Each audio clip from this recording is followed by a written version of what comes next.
கரூரில் பல்வேறு கோரிக்கைகளை வலியுறுத்தி வங்கி தொழிற்சங்க கூட்டமைப்பு சார்பில் கண்டன ஆர்ப்பாட்டம் நடைபெற்றது.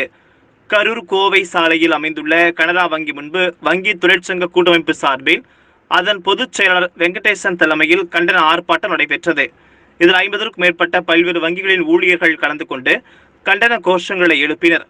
பொதுத்துறை வங்கிகளை தனியார் மயமாக்க முயற்சியினை கைவிடவும், பொது இன்சூரன்ஸ் நிறுவனத்தை தனியார் மயமாக்குவதை தடுத்து நிறுத்த வேண்டும் எனவும், வங்கிகளில் பல லட்சம் கோடி ரூபாய் கடன் வாங்கி திரும்ப செலுத்த மறுக்கும் கார்ப்பரேட் முதலாளிகளிடம் நடவடிக்கை எடுக்க வலியுறுத்தியும் இந்த கண்டன ஆர்ப்பாட்டம் நடைபெற்றது.